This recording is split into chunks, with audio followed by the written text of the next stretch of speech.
সিলেট নগরীর জিন্দাবাজার পয়েন্ট। জিন্দাবাজারের এখন বাজে রাত এখন রাত 10টা। চিরচেনা জিন্দাবাজারের এই রাত 10টায় এমন রূপ থাকে না। জিন্দাবাজারের এই অবস্থা গোটা বিশ্বের সকল নগরীর মতোই সিলেটের জিন্দাবাজার পয়েন্টটি একেবারে জনশূন্য হয়ে পড়েছে। রাত 10টায় দেখলে বোঝাই যায় না সাধারণত এই অবস্থা। আমরা একজন জিন্দাবাজার এলাকারই বাসিন্দা, তিনি সবসময় এই এলাকায় বিচরণ করেন। এমন দৃশ্য এর আগে কখনো দেখেননি, এমন যুদ্ধ হয়তো এর আগে দেখেননি। মানুষের বাঁচার জন্য যুদ্ধ, তৃতীয় বিশ্বযুদ্ধ চলছে। করোনা থেকে মুক্তির উপায় খুঁজছেন সবাই, দুনিয়ার মানুষ সকলেরই মুক্তি হোক এই প্রত্যাশা আমরা করি। দাদা, আপনার চিরচেনা সেই জিন্দাবাজারে এখন আছেন রাত 10টায়। বর্তমান সব শেষ খবর অনুযায়ী বাংলাদেশের অবস্থা, সারা বিশ্বের সব আপডেটগুলো আপনারা জানেন। কি মনে হচ্ছে আসলে এই অনিশ্চয়তা থেকে মুক্তির পথ কি আমরা পাবো? মুক্তির পথ অবশ্যই মিলেছে আমাদের ঈশ্বরের কৃপায়। আমরা সবাই লকডাউন হয়ে গেছি। আমাদের প্রত্যাশা, যেমন আমরা 2-4 জন বাইরে আছি, আমাদের একটু মেডিকেলের একটু দৌড়াদৌড়ি, কিছু মানুষ বাইরে আছে যেমন মেডিকেলের কাজের জন্য, কিছু বাজার টাজারের জন্য, আর নাইলে সবাই লকডাউন হয়ে গেছে। এই লকডাউনটাই ছিল আমাদের মেইন উদ্দেশ্য, আর আমাদের বাঁচার মেইন পরিকৃতি ছিল এইটাই। আমি চাই এখনও যারা বাইরে রয়েছেন সবাই লকডাউন হয়ে যাওয়ার জন্য অনুরোধ করছি। যেমন আমরা আমরা সব কিছু মেনে চলছি, আমরা হাত ধুচ্ছি, আমরা গ্লাভস পরতেছি হাতে, আমাদের হ্যামলেট আছে, সব কিছু আমরা মেনে চলছি। ঘরে ঢোকার আগে আমরা শার্ট প্যান্ট বাইরে রেখে তারপর আমরা ভিতরে ঢুকতেছি, স্নান করতেছি, ঈশ্বরকে ডাকতেছি। আর সবার কাছে একটাই প্রার্থনা যে সবাই ঈশ্বরকে ডেকে আমাদের ভুল ভ্রান্তি আমরা ক্ষমা করে আমাদের নতুন জীবনে আবার পা দেব, এটাই আমাদের বড় প্রত্যাশা। এই অবস্থায় ঘরে চলে যাওয়ার আহ্বানে সাড়া দিয়ে মানুষ কিন্তু ঘরে চলে গিয়েছেন ইতিমধ্যে। হ্যাঁ, কিন্তু এরপরে সরকারের যে দায়িত্বগুলো পালন করা দরকার, রাস্তাঘাটগুলোতে এবং খোলা জায়গাগুলোতে ওষুধ ছিটানো, জীবাণুনাশক ছিটানো, এই কাজগুলো চোখে পড়ছে কিনা? আমাদের চোখে পড়ছে। যেমন আমি গিয়েছিলাম, কালকে গিয়েছিলাম আম্বরখানা বড় বাজারে। আমাদের সিটি কর্পোরেশনের মেম্বার উনি আমাদের কাজ করতেছে, সব জায়গায় ওই ওষুধ ছিটাচ্ছে। গতকালকেও জিন্দাবাজারে আমাদের সরকারের পক্ষ থেকে ফায়ার সার্ভিসের গাড়ি থেকে আমাদের সব দোকানগুলায় ছিটানো হয়েছে, জল ছিটানো হয়েছে, রাস্তায় জল ছিটানো হয়েছে। সেটা দেখে আমরা খুবই পরীক্ষিত, কারণ ওনারা সব কিছু ওনাদের সংসার টংসার ছেড়ে বাঁচার কোনো আগ্রহী না করে আমাদের দেশকে উপরে ওঠার জন্য সরকারে যারা কাজ করতেছেন এদেরকে অশেষ ধন্যবাদ। আমাদের র্যাব, পুলিশ, আর্মি, মিডিয়ার সবাইকে ধন্যবাদ আমাদের সাথে থাকার জন্য, আমাদেরকে রক্ষা করার জন্য। এটাই সবচেয়ে বড় পাওনা।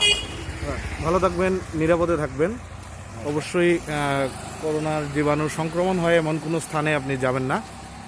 এই জিন্দাবাজারে আমরা আর একজনকে দেখতে পাচ্ছি, উনিও জিন্দাবাজার এলাকারই বাসিন্দা। সবাই তো ঘরে চলে গিয়েছেন, তো আপনি কি করছেন? আমি আসলে একটু অ্যান্টিবায়োটিক একটা ওষুধ নিতে বের হয়েছি। এমনিতে কোনো প্রবলেম নেই, জাস্ট একটু জ্বর ছিল গায়ে, এই জ্বরের ওষুধ নিতে বের হয়েছি। নিশ্চয়ই আপনি নিরাপদে থাকবেন, ভালো থাকবেন। হ্যাঁ দর্শক, যেটা বলছিলাম যে এই অবস্থায় সকল মানুষ ঘরে চলে গিয়েছেন। এই সিলেট নগরীর, সারা দেশের মতো সিলেট নগরীর মানুষজনও তার নিজ নিজ ঘরে অবস্থান করছেন। আইন শৃঙ্খলা রক্ষা বাহিনী তাদের খুব একটা টহল চোখে পড়ছে না, যদিও সংবাদকর্মী হিসেবে আমাদের, কিন্তু তারা বিভিন্ন এলাকায় টহল দিচ্ছেন। বিশেষ করে প্রবাসী অধ্যুষিত যে সকল এলাকা রয়েছে, অর্থাৎ কর্তৃপক্ষের কাছে যে সকল ইনফরমেশন রয়েছে, যেসব এলাকায় প্রবাসীরা ফিরেছেন এবং যেসব এলাকার বাসাগুলোতে প্রবাসীরা অবস্থান করছেন, সেই সব এলাকায় বিশেষ করে প্রবাসীদের একটু নজরদারির পরিমাণ বেশি। নগরীতেও রয়েছে। এখন যে রাস্তা দিয়ে আমি এগুচ্ছি এটি হচ্ছে জিন্দাবাজার পয়েন্ট থেকে বন্দর বাজার এলাকায়। এটি মূলত কমার্শিয়াল একটি এলাকা। হ্যাঁ, শুনশান নীরবতা। এখানে কয়েকদিন থেকে এই অবস্থা বিরাজ করছে এবং সব ব্যবসা প্রতিষ্ঠান এবং অফিস আদালত সবই বন্ধ রয়েছে। দু একজন মানুষ রাস্তা দিয়ে হাঁটা চলাফেরা করছেন, বিশেষ করে আইনশৃঙ্খলা রক্ষাকারী বাহিনীর সদস্যরা, সংবাদকর্মীরা এবং মেডিকেলের সাথে সংশ্লিষ্ট, হাসপাতাল সংশ্লিষ্ট যে সকল কর্মকর্তা কর্মচারী রয়েছেন তারা, এবং অতীব প্রয়োজনীয় কাজে কিছু মানুষ যাদেরকে বের হতে হয়, প্রত্যেক দিনের বাজার সদাই যারা করেন তাদের একটি অংশ, সেটিও খুব সীমিত পর্যায়ে চলছে। এবং এই দৃশ্যগুলো দেখলেই বোঝা যায় আসলে মানুষ সবাই এই পরিস্থিতির থেকে উত্তরণ চান, এবং এই উত্তরণের জন্য যে সকল স্বাস্থ্যবিধি মেনে চলার জন্য সরকার নির্দেশ দিয়েছেন, বিশেষ করে বিশ্ব স্বাস্থ্য সংস্থার যে নির্দেশিকা রয়েছে সে অনুযায়ী সেটি মানছেন বলেই অনেকটা বলা যায়। তবে কিছু কিছু বিচ্ছিন্ন ঘটনা ঘটে যাচ্ছে, সেগুলো আসলে কারো জন্যই কাম্য না।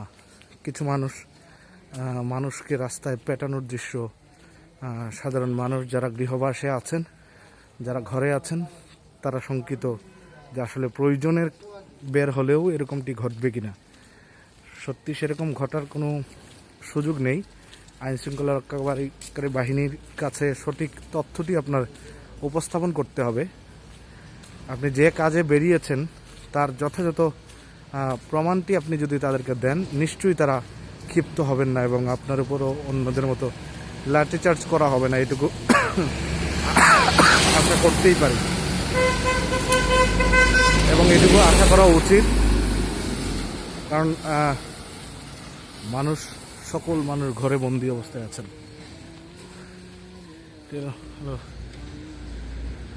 সোনালী ব্যাংক লিমিটেড জিন্দাবাজার শাখা, এই শাখার একজন কর্মী, তিনি তার দায়িত্ব পালন করছেন।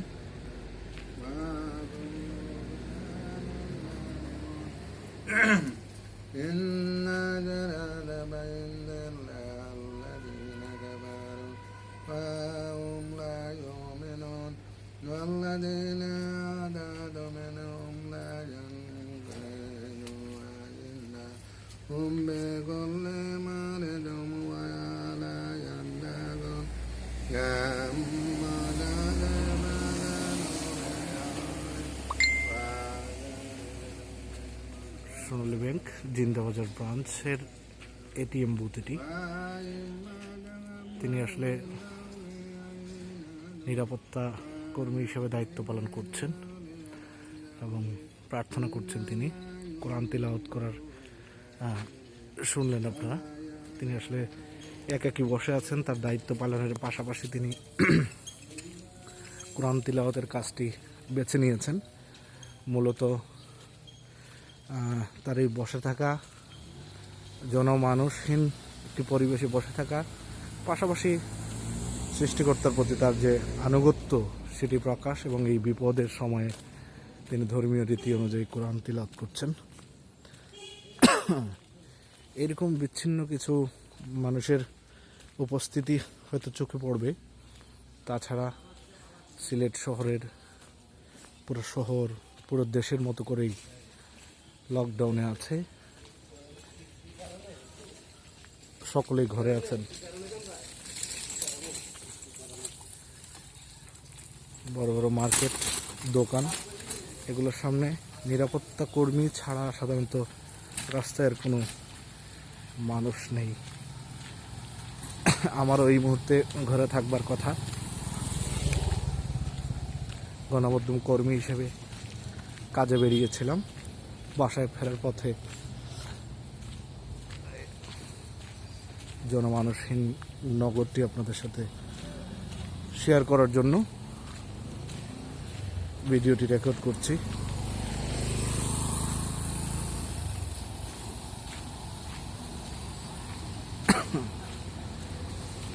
এই অবস্থা, করোনা ভাইরাসের যে সবশেষ তথ্য রয়েছে তাতে বাংলাদেশেও আজকে মারা যাওয়ার ঘটনা রয়েছে, কিন্তু আশার বাণী হচ্ছে যে বাংলাদেশেও আক্রান্ত রোগীদের মধ্যে আজকেও 11 জন মানুষ তারা নিরাপদ হয়েছেন, অর্থাৎ ভাইরাসের সংক্রমণ মুক্ত হয়েছেন এবং তারা নিরাপদে বাড়ি ফিরে গিয়েছেন। এই অবস্থায় আশা করাই যায় যে নিরাপদে থাকলে এবং স্বাস্থ্যবিধিগুলো আপাতত মেনে চললে, যদিও মানুষের মধ্যে হতাশা কাজ করছে যে এই রোগের কোনো ঔষধ নেই, এই রোগের প্রতিষেধক নেই, এটি হলেই মানুষ মারা যাবেন, এরকম একটি ধারণা থেকেই মূলত সারা দুনিয়াব্যাপী এই আতঙ্ক বিরাজ করছে। কিন্তু চিকিৎসা বিজ্ঞান ইতিমধ্যেই নানা উপায়ে চিকিৎসার ব্যবস্থা করেছেন এবং অনেক রোগীরা এখনও সুস্থ হয়ে বাড়ি ফিরছেন। এগুলো হচ্ছে আমাদের জন্য বেঁচে থাকার উপায়, বেঁচে থাকার শক্তি হিসেবে কাজ করবে। যারা ঘরে আছেন নিশ্চয়ই আপনারা নিরাপদে থাকবেন, সুস্থ থাকার চেষ্টা করবেন, জীবাণুনাশকের ব্যবহার নিশ্চিত করবেন। বিশেষ করে এই অবস্থার সময়ে পাড়া মহল্লায় ছোটোখাটো দোকান, নিত্য পণ্যের দোকানগুলোর সামনে ঝটলা বেঁধে আড্ডা দেওয়ার কাজটি থেকে নিশ্চয়ই আপনারা বিরত থাকবেন, এইটুকু অনুরোধ। আমরা এখন আছি হাসান মার্কেটের সামনে, লালদিঘির পার লালবাজারের রাস্তায়।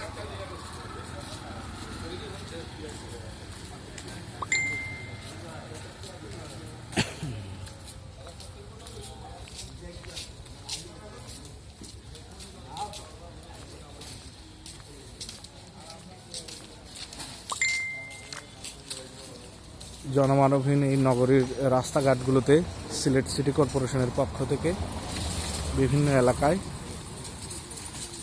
ক্রমান্বয়ে জীবাণুনাশক ছেটানোর কাজ চলছে।